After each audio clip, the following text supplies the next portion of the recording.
Good afternoon, everybody. We're pretty excited to be here today because we're all here because we understand the profound difference that things have happened. I like to think that in my career, I can only think of a few times I have felt like this. The first time was the dot-com boom, when I realized everything was changing. The second time was the launch of the iPhone. And now we're at this third stage. The third stage where you can see just everything is changing overnight. And it's changing rapidly. And the fact is, we need to change with it. So today, together with Josh from Profound, we're going to talk about how you can help with this change. But first of all, let's talk about a few truths. These are the things that you're going to be telling your colleagues, because what we want to be able to do is to help you in your narrative persuade your colleagues to take this as a critical factor of change. Number one, you're going to come across the phrase zero click quite a bit. Google is zero click. 60% of all searches go nowhere. But we know that. We've seen it ourselves. In fact, what we're finding now is that people want to be able to get immediately the first answer. But when they go on Google, they scroll past it. We all do that. I don't know how many of you find the same thing as I do. You do a search on Google, you go, sponsored, that's rubbish. They paid for that one, that's rubbish. I did a search for Hilton when I was traveling, and it came up with Marriott. People know how to game the system. So now we do something different. We go to GenAI, and again, bam, there's the answer. And before we go into the deep science of how the technology works, I want to take us to how the brain works. Because all of this change is only important because we as humans have changed as well. We have gone from critical thinking. We've heard that phrase over and over again. This is the critical thinking when you scroll past those Google results. That's why it's zero click. I'm assuming all of you raise your hands. Do you sort of scroll past it? Yep, we all do. Now, the honest answer. How many of you do that same search on GenAI and you look at it and go, bloody hell, that's perfect. And you just accept that answer. Are you like that? Well, we are. You see, what we've done is we've gone from critical thinking, where we scroll past it and we say, not relevant, to anchor bias, where that first answer that comes in, people just accept. And this is something that has fundamentally changed the customer journey. Some facts and figures for you to help persuade your colleagues. First of all, 77% of Gen Z are going to GenAI before going to Google. They're making these decisions, and it is a shopping decision. It's a purchase decision by going to GenAI. Now, some of you may say, well, that's not relevant for me because I'm not consumer. I'm in the B2B space. Well, in the B2B space, it's even more. It's in the 90th percentile. The fact is, GenAI has changed everything. This first part of the presentation is to make sure you guys realize a few things. We are the instruments of how this change needs to happen. I just wanted to make sure you all realize straight away that the world has changed, but we need to change with it. Now, Josh is going to talk about how the tech works, how to find this, but I want to start off with something that is critically important. Is when we analyze hundreds of brands to try and figure out how it makes its answers. And the same stat comes out over and over again. 90% of all AI visibility is driven by citations from earned media. And it's not the top 35% of the most read media. It's not the New York Times, it's not the FT, it's not the Wall Street Journal, it's none of those. It's from these lesser known sites. I like to think you've got your tier one media list already. You've got your tier one stakeholder and influencer list. Now you need your tier one AI list. Next, social. You know all that work you've been doing on Instagram and TikTok doesn't get read, or hardly at all. Social is Reddit. And look, tiny amounts on owned. This is where the biggest opportunity is. So little of the ways that influence GenAI answers come from owned media. What can we do about that? Well, I'm hoping this first part of the presentation has given you a bit of fear, a bit of urgency about why we need to act. Let's see what we can do to act. So when we talk about the content types across AI search, there is a content type that stands out. And this is a citation study of over 2.6 billion citations from the Profound data set. And what we found is that listicle and comparative content is winning 25% of the time. That's a massive bend. Blog and opinion is the second most cited type of content at 12. That's a 2x bend. That verdict is in. The bias is clear. Comparative and listicle content wins right now in AI search. So it begs the question, okay, if that's the #1 content type, then what's the relationship at the core between AI search, AEO, and traditional SEO? And what we found, we analyzed 10,000 prompts asking Google and ChatGPT the exact same questions.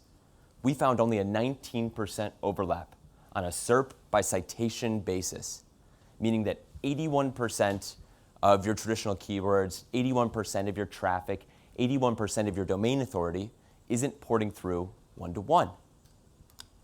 And we did further studies. We looked at backlinks across a sample of 50,000 prompts. Backlinks and traffic. First, I'll start with backlinks. Backlinks actually showed an inverse correlation. Sites with fewer backlinks actually got more citations. Why? Well, there's a few reasons, but the specificity of the content is one of the main reasons. We are in a utility-first content world where the actual value of the content that we're providing to the answer engine dictates its citability. And that's why when we see the relationship here in traffic, it just looks like someone took a bunch of BBs to the slide there. There's no relationship. So there are sites out there that are entirely invisible in traditional SEO that are crushing it in multi-billion-dollar industries on the citation front. There are sites out there with tons of traffic, no citations, sites with no citations that are getting millions of human viewers. So that relationship just isn't there. And when we talk about the types of content, this is, by the way, this is a Jonny quote. I'm not going to steal it. But what you have to do is you have to fish where the fishes are. You have to think about the audience of your answer engine. You have to think, where is the answer engine going? What's fruitful for ChatGPT? What's fruitful for Perplexity? Because if you're going to put your net down thinking all the answer engines are the exact same, you're not going to catch nearly as many fish. And I'll talk through that. These here, this list here, this is, we initially started with like a 2.4, 2.6 billion citation snippet of our major data set. This is the whole thing. This is the 4 billion plus citation data set. These are the most cited domains right now in AI search. So Reddit, YouTube, Wikipedia, Forbes, these are the major winners. In ChatGPT, that mix goes very, very closely towards Wikipedia and Reddit. It's a massive, massive bend there. And of course, ChatGPT is incredible for reaching iPhone users. Lots of iPhone users. That's the #2 app on the App Store right now, I think, is the ChatGPT app. Copilot gravitates towards Forbes and Bing. So Copilot is actually going out there and citing its own parent search engine, the Bing search engine. Lots of use, obviously, among enterprises there. Google AI mode. You may have seen some studies here. Google AI mode loves citing Google, YouTube, Reddit as well. AI Overviews is citing Reddit and YouTube primarily. Great to reach Android phones. And Perplexity is very Reddit leaning. But I want to transition a little bit here because I want to talk about the surface of search here. In AI search, we have seen the birth of 2 new intent types. So despite the differences in the sources that they're citing, the actual user interactions with these systems are completely different from the base level. 50% of traditional search was informational. Now, that doesn't even crack 33. It doesn't even crack a third in AI search. We have seen the birth of generative intent, make me something, write me something, code me something, write this email, and no intent searches. Do this, yes please. All the pleases that we've ever sent to ChatGPT are in that 12% of searches that are no intent. And so GenAI has really become this creation and decision engine for so many. And as a result, I do want to show you how those decisions are made. So say we throw a search into ChatGPT, recommend a CRM for a 50-person B2B company. This is the process by which ChatGPT actually populates a recommendation. First, you have the query regularization and the fan out. So ChatGPT takes that base prompt and it creates 2, 3, 5, 7 different distinct searches. It actually tries to encapsulate the user's intent in different ways because when we search with 5 paragraphs in ChatGPT, There's no way we can just pass that along to our search provider. We have to bucket it up. So it creates these different rewordings of the search. And for each rewording, it calls the SERP API. SERP API is just a service that OpenAI uses. There was a great piece in the information a few months ago that basically confirmed that OpenAI uses SERP API as their search provider. And so for each of those queries, ChatGPT is going live to the web, pulling information back from these pages. And then ChatGPT decides what to actually read, what to read in, what not to read in. What we found, there's some key instant disqualifications. First, sites with heavy JavaScript. They just don't get cited. Answer engines still cannot see, cannot view, cannot cite sites with JavaScript in the content or JavaScript holding a majority of that content. Obvious affiliate marketing pages, content farms with thin content, sites that fail to load quickly, and cryptic URLs. URLs are a massive signal right now in AI citations. Things that go very well, semantic URLs.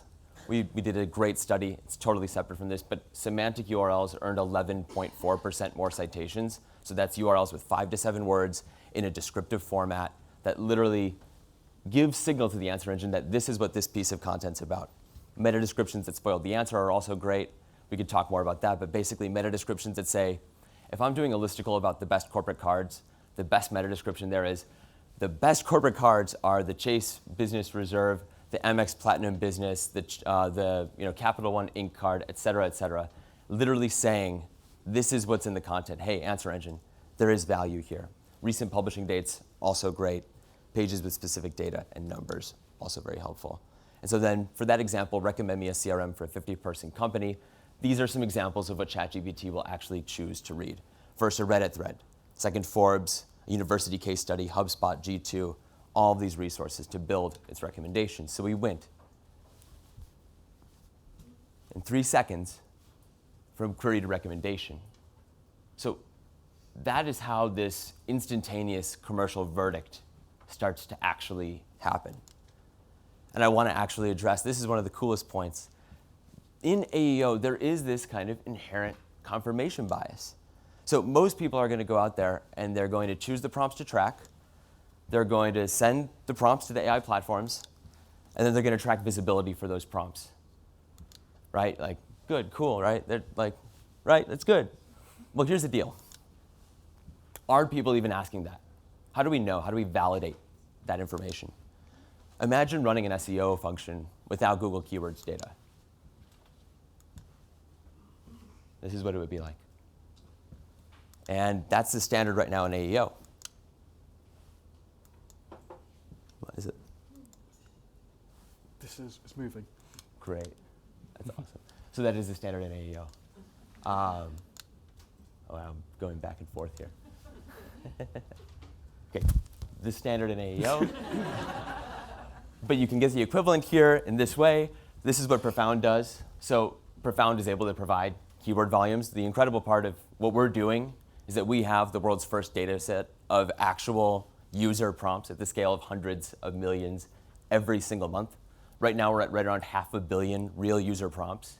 So we can look at things like this example here.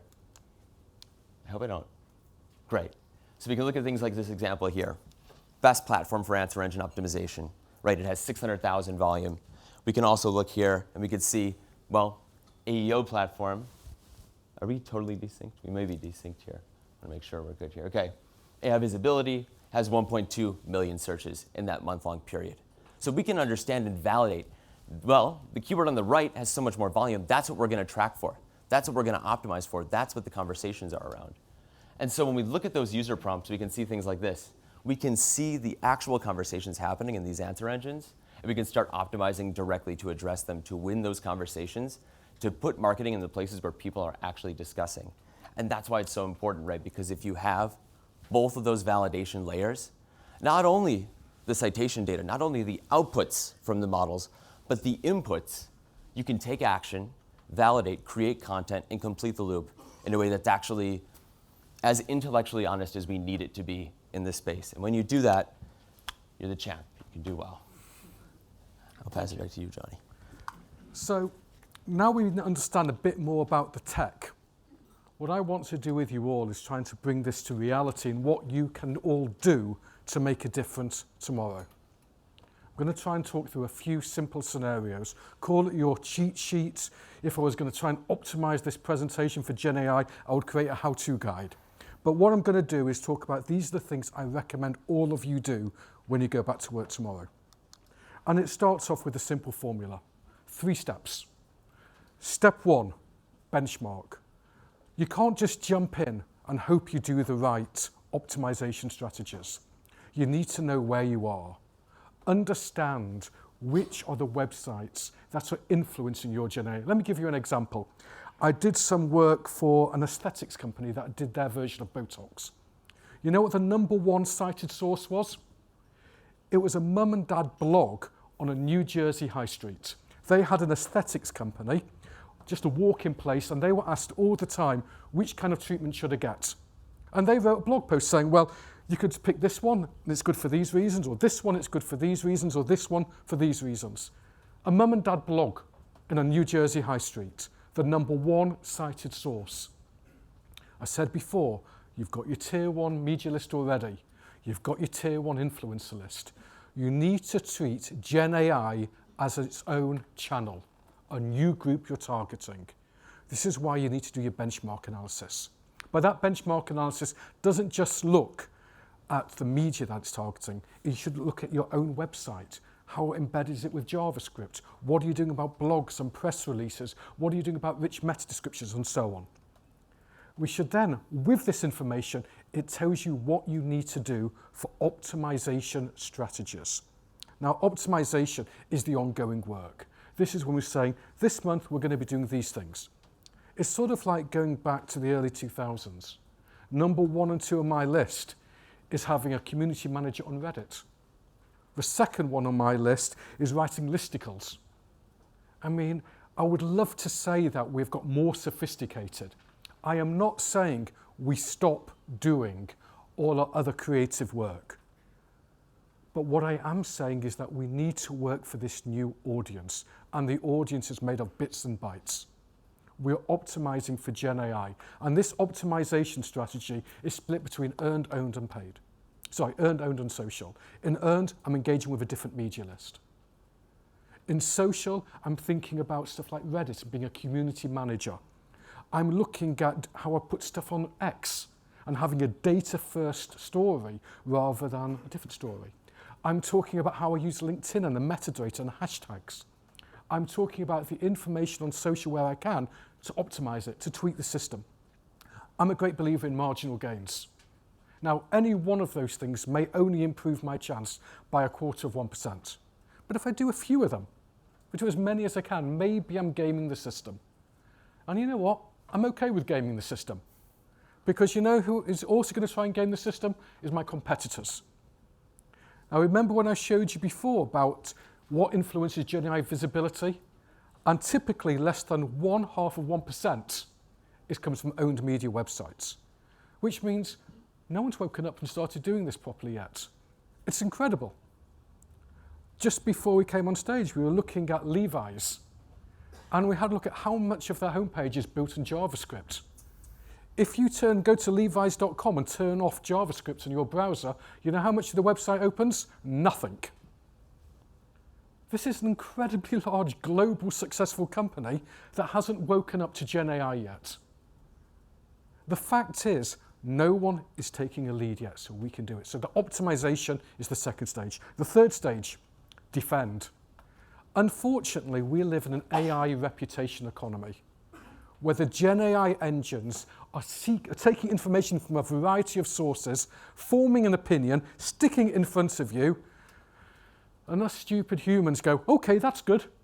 Well, it's not good. Sometimes we need to identify the sources. Maybe it's incorrect. Maybe it's negative. We need to mitigate against it so we can act on it. So 3 things everyone needs to do: benchmark, optimize, defend. Now, I'm frequently asked, if there's just one thing you should do, what are the top tips you can recommend? So I'm going to go through my top tips. I have to have one little caveat here. I say there's 10, but I squeezed a few more into it, so it's actually about 12 or 13. But anyway, here are my top 10 tips, and I recommend you guys do them. You don't need to do all of them, but do as many as you can because no one is taking a lead. So let's go through each one. Tier 1 AI list. Engage with them, but there may be growth opportunities that you'd like to get in front of. Go there as well. Absolutely think about that. Now, and let me tell you a story. A few weeks ago, I did a press release and I put it on the wire. I did this for PepsiCo. To be clear, if you would have asked me a year ago, I would have said press releases are dead. It's expensive putting it on the wire. To paraphrase Monty Python, they're not dead, they were merely resting. And the reason being is that 20 minutes after I put it on the wire, GenAI was recommending us. I did not write that press release for humans to read. I read it for GenAI to read. The secret is in the phrase large language model. Press releases of large language. It's amazing. We got picked up and we put it in a way that worked for them. We also hosted it on the .com website, but we structured it with the right meta descriptions, the right way of doing it, so it also got picked up. And also, don't just think about press releases, blog posts. We are writing blog posts now that I don't care if a single human doesn't read. I'm writing it for GenAI. That's fine. I'm also changing the URL of these things to make sure it gets picked up. We need to be thinking about answer-first content, which means what are the kind of things that GenAI likes? It loves listicles. It loves how-to guides. It loves FAQ guides. The kind of stuff it can just copy and paste and stick it in your answer. Make it easy for them. We also know GenAI likes experts. It loves user-generated content, loves real people's voices, but we represent brands all the time. Get the experts out there, get them cited, get them put in as many places as possible, because GenAI will take real user opinion and stick it out there. Now, one of the things that you would have seen earlier when we talked about the sources that GenAI likes, well, the Google ones, not surprisingly, it loves YouTube. Well, YouTube, it can't look at the video, but it can look at the description that goes beneath it. So take the transcripts of that video, stick it underneath it, and GenAI will just take it directly, even more so for the Google-based GenAI platforms.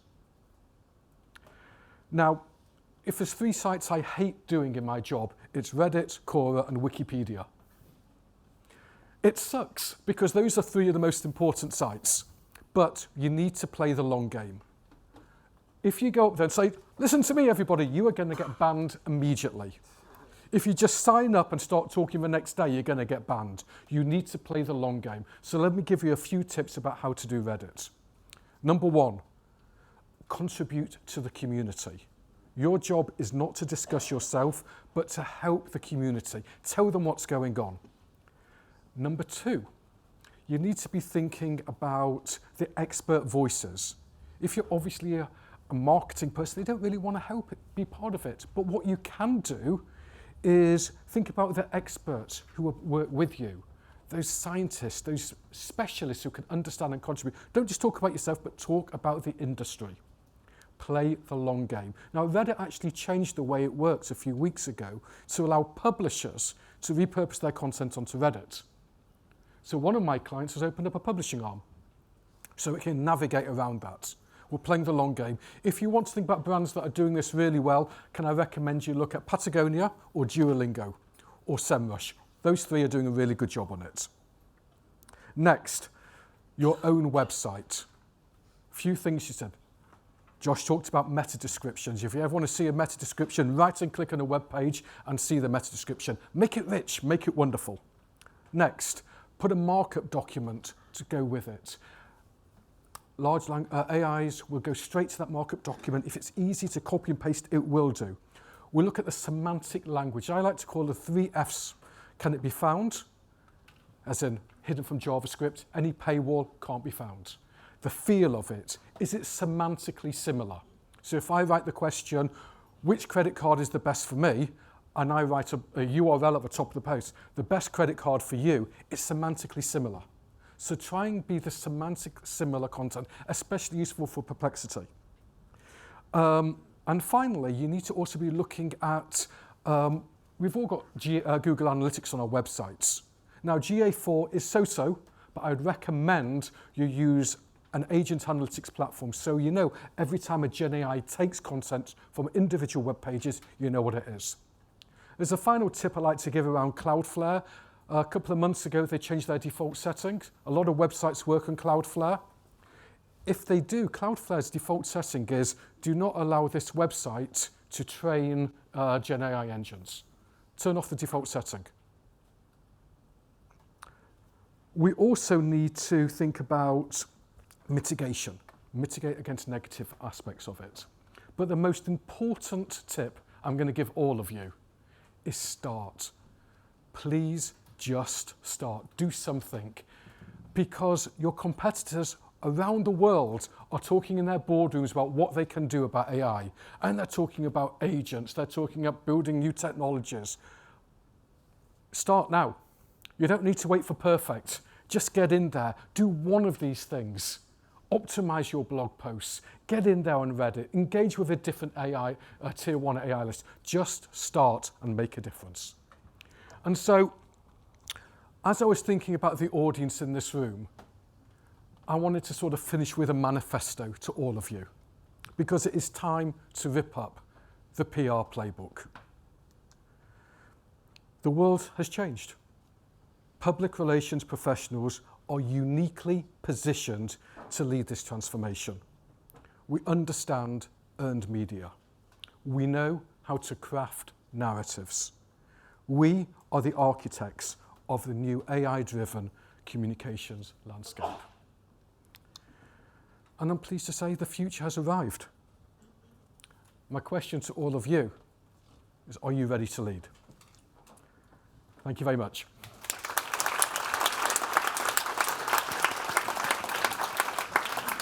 Well done, Josh and Jonny. Thank you so much. We have time for one question from the audience.